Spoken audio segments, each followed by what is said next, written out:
భిక్షమయ్య గౌడ్ గారు ఒకప్పుడేదో వాళ్ళ ఇంటి పక్కన ఉన్న పెద్ద మనుషులది ఇల్లు కుదవబెట్టుకొని డబ్బులు తీసుకున్నాడు, వాళ్ళు పోయి వీళ్ళ ఇంటి ముందర పడుకున్నారు అనేది వీడియోలో వచ్చింది, టీవీలలో వచ్చింది.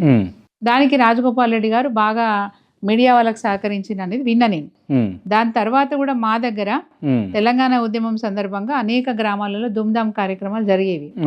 అయితే మా ఆత్మకూరు మండలంలో కూడా రాజగోపాల్ రెడ్డి గారు, కోమటిరెడ్డి వెంకటరెడ్డి గారు ఇద్దరు ధూమ్ధాం కార్యక్రమానికి వచ్చినారు. పెద్ద ఎత్తున పెట్టినారు ప్రోగ్రామ్. వాళ్ళు కాంగ్రెస్ పార్టీకి సంబంధించిన వాళ్ళు. తెలంగాణకు మద్దతుగా అక్కడ ధూమ్ధాం ప్రోగ్రామ్ పెట్టినారు వాళ్ళు. అంటే మేము కూడా తెలంగాణకు సపోర్ట్ అని చెప్పుకునే ప్రయత్నం చేసినారు. వాళ్ళిద్దరు అక్కడ ప్రోగ్రామ్ పెట్టినప్పుడు నేను గుండాల మండలంలో ధూమ్ధాం కార్యక్రమంలో ఉన్నా. వెల్మజాల అనే గ్రామంలో ధూమ్ధాం కార్యక్రమంలో నేను అక్కడ ఉన్నాను. వెంకటరెడ్డి గారు ఫోన్ చేసి ఎక్కడున్నారమ్మా మీరు సుంతా అని అన్నారు. అంటే ఇట్లా మా దగ్గర ఒక ధూమ్ధాం, నేను మీ దగ్గరే ఉన్నాను చెప్పండి సార్ అంటే, ఆత్మకూరులో ధూమ్ధాం ప్రోగ్రాం పెట్టినాము, మన లక్ష్మణరెడ్డి స్పాన్సర్ చేసిండు, ఆయన ఎన్ఆర్ఐ, ఆయన లక్ష్మణ్ అంటాం, ఆయన స్పాన్సర్ చేసిండ్రు, నేను రాజగోపాల్ ఇద్దరం ఇక్కడికి వచ్చినాము, రా నువ్వు కూడా అని అన్నారు. అంటే ఇక్కడ ప్రోగ్రామ్ సార్ అంటే, అది తొందరగా ముగించుకొని తొందరగా రా, నువ్వు వచ్చే వరకు మేము స్టార్ట్ చేయమనే మాట అన్నాడు ఆయన. ఇది నీ ఇలాకా, నేను కాదని మేము చేస్తే బాగుండదు అని అన్నారు. నాకు అది అర్థమైంది, ఎందుకంటే భిక్షమయ్య గౌడ్ మీద కోపంతో వీళ్ళు చేస్తున్న కార్యక్రమం నాకు అర్థమైంది. సరే పెద్ద మనిషి ఫోన్ చేసి పిలిచినప్పుడు పోకపోతే బాగుండదు అని చెప్పేసి నేను వెల్మజాల్లో కార్యక్రమాన్ని కొంచెం తొందరగా ముగించుకుంటే ముందుగా మాట్లాడి బయలుదేరిన.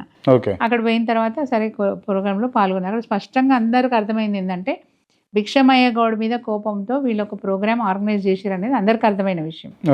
ఇంత కొడితే నేను ఆ మీటింగ్లో నేను మాట్లాడింది కూడా ఏం లేదు. వాళ్ళే ఇద్దరు మాట్లాడుకున్నారు, కార్యక్రమం ముగించుకున్నారు, వెళ్ళిపోయినారు. అంటే నామమాత్రంగా టీఆర్ఎస్ పార్టీలో తిరుగుతూ ఉద్యమంలో ఉన్న నాయకురాల్ని పిలవకపోతే తప్పవుతుందని చెప్పి నామమాత్రంగా నన్ను అక్కడికి పిలిపించుకున్నారు. బీజేపీ పార్టీ వాళ్ళు పాల్గొన్నారు ఆ రోజు. నామమాత్రంగా మమ్మల్ని పిలిచినది నాకు అర్థమైంది. ఓకే, ఇవన్నీ అంశాలు బాగానే ఉన్నాయి. ఇప్పుడు తెర మీదకి బుడిద భిక్షమయ్య గౌడ్ వస్తా ఉన్నాడు కదా, మీకు ఏమైనా థ్రెటనింగ్ అయిందా? థ్రెటనింగ్ ఏం లేదు. అక్కడక్కడ కొంచెం అంటే ఆయన లూజ్ టాక్ చేసినట్టుగా తెలిసింది, నాకు ఇన్ఛార్జ్ ఇస్తారని చెప్పుకున్నట్టు తెలిసింది. ఇక అది గాడ్ నోస్.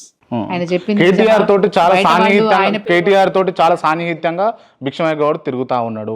తప్పేం లేదు కదా, మా పార్టీ వర్కింగ్ ప్రెసిడెంట్ ఆయన, కేటీఆర్ గారు మా పార్టీ వర్కింగ్ ప్రెసిడెంట్. ఎప్పుడైతే భిక్షమయ్య గౌడ్ గారు మా పార్టీలో వచ్చి చేరినారో వారు వెళ్ళి కలుస్తుంటారు, వస్తుంటారు, వేరే ఏమున్నది.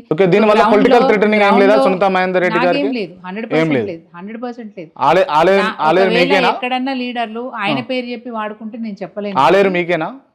100% నాకే డౌట్ ఏముంది అందులో, కానీ కొంచెం డౌట్ఫుల్ గా అనిపిస్తా ఉంది భిక్షమయ్య గౌడ్ ఎంట్రీ తోటి. నాకైతే డౌట్ లేదు. 2009 నుంచి 14 వరకు నేను కాన్స్టిట్యున్సీ ఇన్ఛార్జ్. 2014లో నేను ఎమ్మెల్యే, 2018లో ఎమ్మెల్యే, 2014లో నేను భిక్షమయ్య గౌడ్ని నేను ఓడించిన క్యాండిడేట్ నేనే. 2018లో కూడా ఆయనే అంటే నేను పోటీ చేసినప్పుడు ఆయన ఓడిపోయాడు. 2 సార్లు ఓడిపోయిన వ్యక్తి నేను, 2 సార్లు గెలిచినాను. సో అట్లాంటి క్యాండిడేట్ ఈరోజు పార్టీలోకి రాగానే ఆయనకి ఇన్ఛార్జ్ ఇస్తారని నేను ఎందుకు అపోహపడతాను?